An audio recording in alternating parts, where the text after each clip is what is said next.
Hello ಬಂಧುಗಳೇ, ಎಲ್ಲರೂ ಹೇಗಿದ್ದೀರಿ? ನಾನು ಚೆನ್ನಾಗಿದ್ದೀನಿ, ನೀವು ಕೂಡ ಚೆನ್ನಾಗಿದ್ದೀರಾ ಅಂತ ಭಾವಿಸಿದ್ದೀನಿ. ಇವತ್ತೊಂದು ಲೆಮನ್ ರೈಸ್ ಹೇಳ್ಕೊಡ್ತಾ ಇದ್ದೀನಿ. ಏನಪ್ಪ ಲೆಮನ್ ರೈಸ್ ಯಾರಿಗೂ ಬರಲ್ವಾ, ಹೇಳ್ಕೊಡ್ತಿದ್ದಾಳಲ್ಲ ಅಂತ ತಿಳ್ಕೊಬೇಡಿ. ಇದು ನಮ್ಮ ತೋಟದಲ್ಲಿ ಬೆಳೆದಿರ್ತಕ್ಕಂತಹ ನಿಂಬೆಹಣ್ಣಿನಿಂದ ಮಾಡಿರ್ತಕ್ಕಂಥ ಲೆಮನ್ ರೈಸು. ನಾನು ಯೂಶಲಿ ಬ್ರೌನ್ ರೈಸ್ ಉಪಯೋಗಿಸೋದು. ಇದನ್ನ ರಾಜಮುಡಿ ಅಂತಾರೆ ಬೆಂಗಳೂರು ಮೈಸೂರು ಸೈಡು. ಒಂದೇ ಕೈಲಿ ಶೂಟಿಂಗ್ ಮಾಡ್ತಾಯಿದ್ದೀನಿ, ದಯವಿಟ್ಟು ವೀಡಿಯೋ ಆಚೆ ಈಚೆ ಹೋದರೆ ಸ್ವಲ್ಪ ಅಡ್ಜಸ್ಟ್ ಮಾಡ್ಕೊಳ್ಳಿ.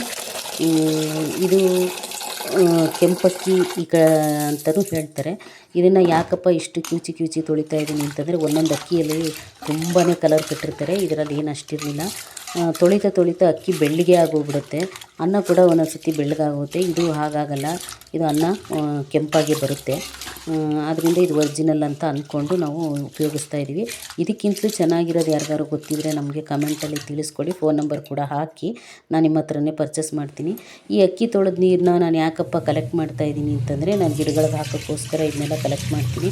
ಅಕ್ಕಿ ತೊಳೆದ ನೀರು, ಬೇಳೆ ತೊಳೆದ ನೀರು, ಕಾಫಿ ಪುಡಿ, ಟೀ ಪುಡಿ, ಈ ಥರ ಮನೇಲಿ ಏನೇ ತರಕಾರಿ ತೊಳೆದ ನೀರು ಎಲ್ಲನೂ ಕೂಡ ನಾನು ಬಚ್ಚಲಿಕ್ಕೆ ಚೆಲ್ಲಲ್ಲ. ಯೂಶಲಿ ತೊಗೊಂಡು ಹೋಗಿ ವಾಕದಂಗಾಗುತ್ತೆ ಅಂತ ನಾನು ಗಿಡಗಳಿಗೆ ಹಾಕ್ತೀನಿ. ಈಗ ಬಂದೆ ನೋಡಿ ಮೇಯ್ನ್ ವಿಷಯಕ್ಕೆ. ಇದು ನಮ್ಮ ತೋಟದಲ್ಲಿ ಬೆಳೆದಿರ್ತಕ್ಕಂತಹ ತುಂಬ ಚೆನ್ನಾಗಿರ್ತಕ್ಕಂತಹ ನಿಂಬೆಹಣ್ಣು. ಎಷ್ಟು ಚೆನ್ನಾಗಿದೆ ನೋಡಿ, ನೋಡೋಕ್ಕೆ ಒಂದು ಕಣ್ಣಿಗೆ ಹಬ್ಬ. ಹತ್ತಿರದಿಂದ ತೋರಿಸ್ತಾ ಇದ್ದೀನಿ. ಇದು ಸೀಡ್ಲೆಸ್ ನಿಂಬೆಹಣ್ಣು. ಒಂದಾದರೂ ಸೀಡ್ಸ್ ಇದೆಯಾ ನೋಡಿ. ಇನ್ನೊಂದು ತೋರಿಸ್ತಾ ಇದ್ದೀನಿ ನೋಡಿ, ಕಟ್ ಮಾಡಿಕೊಂಡು. ಇದರಲ್ಲಿ ಬೀಜ ಇಲ್ಲ. ಇದನ್ನು ಗಿಡನೇ ತಂದು ಹಾಕಬೇಕು. ತುಂಬ ಗಟ್ಟಿ ಇರುತ್ತೆ. ಇದರಲ್ಲೂ ಹಿಂಡೋಕ್ಕಾಗಲ್ಲ ಮತ್ತು ಕೈನಲ್ಲೂ ಹಿಂಡೋಕ್ಕಾಗಲ್ಲ. ನಾನು ಕಷ್ಟಪಟ್ಟು ಹಿಂಡ್ತಾ ಇದ್ದೀನಿ.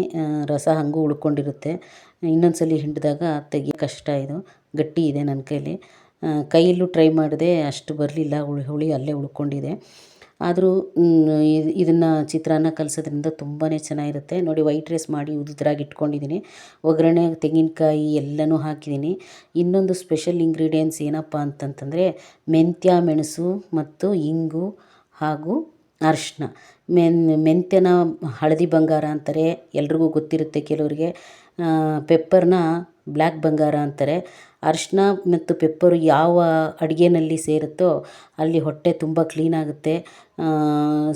ಏನಾದ್ರು ಕ್ಯಾನ್ಸರ್ ಕಣಗಳೇನಾದ್ರು ಹೊಟ್ಟೆನಲ್ಲಿದ್ದರೆ ಅದು ಹೋಗುತ್ತೆ ಅಂತ ಹೇಳ್ತಾರೆ.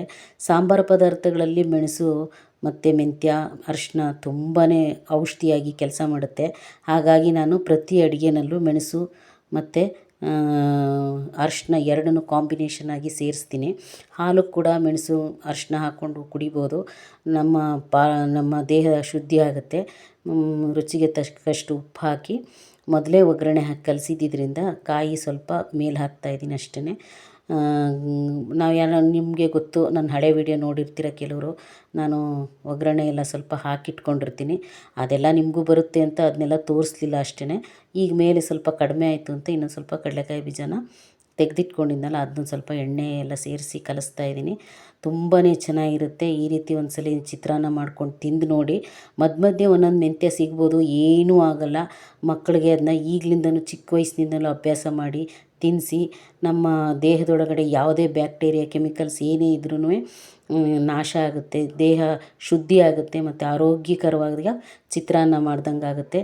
ಔಷಧಿಯುಕ್ತ ರುಚಿಕರವಾದ ಪೌಷ್ಟಿಕಾಂಶ ಇರೋ ಲೆಮನ್ ರೈಸ್ನ ಹೇಳ್ಕೊಟ್ಟಿದ್ದೀನಿ. ದಯವಿಟ್ಟು ಇನ್ನು ಮುಂದೆ ಮೆಣಸು ಮೆಂತ್ಯ ಹಾಕ್ಕೊಂಡು ತಿನ್ನಿ.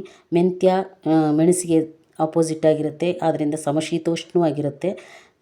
ಧನ್ಯವಾದ ಇಷ್ಟೊತ್ತು ನಮ್ಮ ವಿಡಿಯೋ ನೋಡಿದ್ದಕ್ಕೆ. Thank you very much.